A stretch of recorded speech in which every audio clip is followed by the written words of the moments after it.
बिस्मिल्लाहिर्रहमानिर्रहीम। अस्सलामुअलैकुम। YouTube channel की तरफ से तारिक ख़ान। पहले हम खैबर पख्तूनख्वा में जो दहशतगर्दों को मारा गया है उसके ऊपर बात करेंगे। उसके बाद फिर हम बांग्लादेश में हसीना वाजिद की सज़ाए मौत के ऊपर बात करेंगे। लेकिन तफसील में जाने से पहले अगर आपने चैनल सब्सक्राइब नहीं किया तो चैनल को सब्सक्राइब कर लें, बेल आइकन का बटन प्रेस करें और शेयर करें और अपनी राय का इजहार करें। खैबर पख्तूनख्वा में इस वक्त 23 दहशतगर्द हलाक हो चुके हैं 2 कार्रवाइयों के दौरान, जिनमें से बन्नू में 12 दहशतगर्दों को हलाक किया गया है और बाजवड़ के अंदर 11 दहशतगर्दों को हलाक किया गया है और एक दहशतगर्द को बन्नू के अंदर बम नस्ब करते हुए अपने ही बम से हलाक हुआ, जो कि बड़ी तबाही का बाइस बन सकता था, लेकिन वो अपने ही बम से जहन्नम में वासिल हो गया। जिससे अंदाज़ा हम लगा सकते हैं कि अफ़गानिस्तान से अभी भी दहशतगर्दों का सिलसिला जारी है और अफ़गानिस्तान के मुताबिक हम अपने दहशतगर्दों को वापस बुलाएंगे, बजाय वापस बुलाने के बाकायदा वो दहशतगर्द को भेज भी रहे हैं और उसके अलावा खुदकश हमले की भी कोशिश की जा रही है, फिदाई हमलों की भी कोशिश की जा रही है, लेकिन वो इसमें अब तक नाकाम हैं। वो एक हमले के अंदर तो कामयाब हुए जो कि इस्लामाबाद के अंदर हुआ, लेकिन दूसरे के अंदर उनको नाकामी हुई और हमारी अफवाज ने बर वक्त कार्रवाई करके उन तमाम दहशतगर्दों को मार दिया और कॉलेज के तलबा को भी बचा लिया गया। और इस वक्त अफ़गानिस्तान के अंदर जैसा कि एक जंग का माहौल था और वहाँ बाकायदा उनके मुल्क के अंदर जाके दहशतगर्दों को हलाक किया जा रहा था, उसका सिलसिला तो थम चुका है और पाकिस्तान ने बाकायदा वहाँ पे कार्रवाइयाँ नहीं की, लेकिन उनकी तरफ से अभी भी दहशतगर्दों का आने का सिलसिला जारी है। जिससे अंदाज़ा लगा सकते हैं कि अफ़गानिस्तान इस वक्त इंडिया की प्रॉक्सी में है और इंडिया की जंग लड़ रहा है, क्योंकि पाकिस्तान हमले रोकने के बाद उनको चाहिए था कि वो अपने हमले रोक देते और अपने जो दहशतगर्दों हैं वापस बुला लेते, लेकिन वो इसमें मुकम्मल नाकाम नज़र आते हैं। और इंडिया के अंदर दौरा जो है इस चीज़ को साबित करता है कि वो उनसे मज़ीद जो इंफॉर्मेशन लेने गए हैं कि अब हमको मज़ीद क्या करना चाहिए। हत्ता कि इस वक्त उनको मुसलमानों के साथ मिल बैठना चाहिए था, पाकिस्तान के साथ मिल बैठना चाहिए था, लेकिन वो इस वक्त जाकर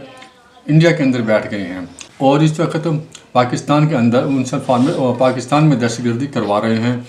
जो कि सरासर इस्लाम के ख़िलाफ़ है। हम तो इनको इस्लाम पसंद समझते थे, लेकिन बाकायदा ये ख़वारिज में ही आते हैं।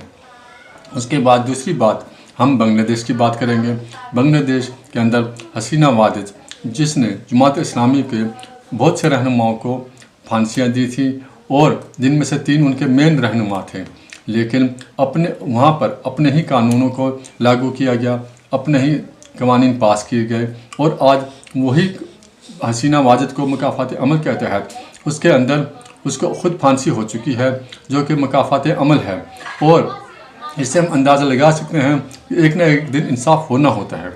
जो हसीना वाजिद जिसने इंडिया के खुश करने के लिए मुसलमानों को फांसियाँ दी,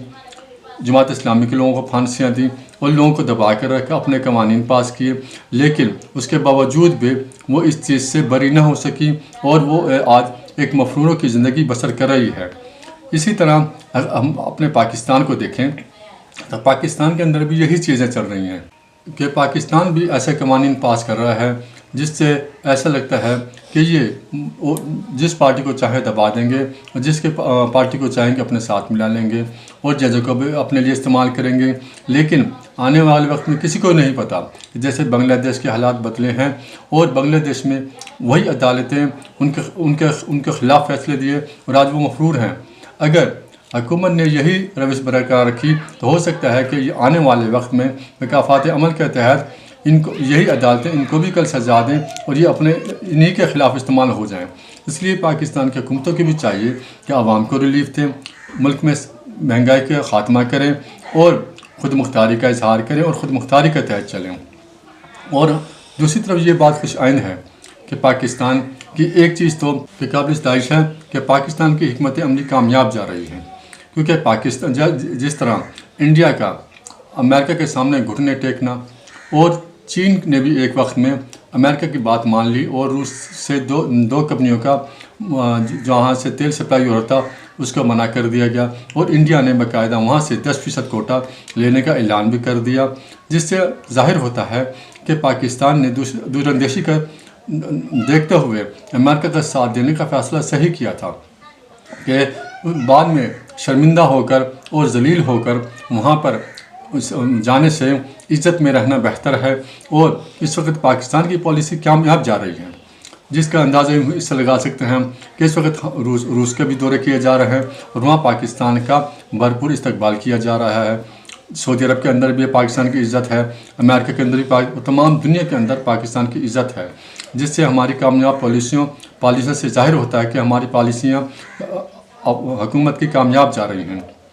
इसी तरह अगर इस आइन को न छेड़ा जाए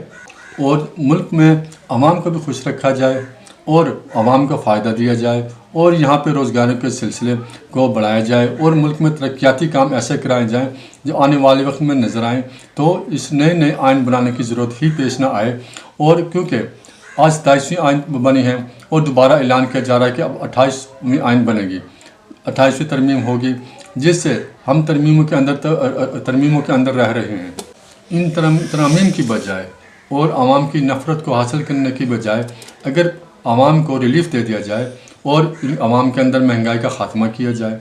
यहाँ पे रोज़गार के सिलसिलों को वसी किया जाए और अवामी राय को मद्देनज़र रखते हुए आवाम के हक़ में फ़ैसले किए जाएँ, तो ना इनको इतने आइन बदलने पड़ेंगे, ना इमरान खान को ऊपर से लोगों का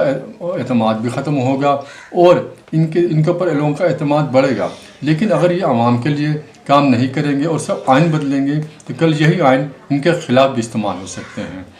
और तीसरा हम सऊदी और अमेरिका की डील की बात करेंगे, जिसके अंदर सऊदीया ने अमेरिका से F-35 जहाज़ों का भी माहिदा हो चुका है और 300 टैंकों का भी माहिदा भी हो चुका है, जिससे जाहिर होता है कि अमेरिका ने जो सऊदीया को अपने लेटेस्ट F-35 जहाज़ दिए हैं और इतनी भारी अक्सरियत में असला दे रहा है, तो इसके वो अगेंस्ट सऊदी अरब से क्या हासिल करेगा। क्योंकि सऊदीया ने भी जाहिर किया है कि अगर अमेरिका दो तरफ़ा यानी कि जो फ़लस्तीन और इसराइल का दो रियासती हल है, अगर उस पर अमेरिका राज़ी है तो हम इसराइल को तस्लीम कर लेंगे, जो कि नज़र आ रहा है कि ऐसा हो सकता है। बाकी आने वाले वक्त में ये चीज़ें सामने आएंगी और इंशाल्लाह हम बाकी अगले व्लॉग में इसके ऊपर बात करेंगे। अस्सलामु अलैकुम। पाकिस्तान जिंदाबाद।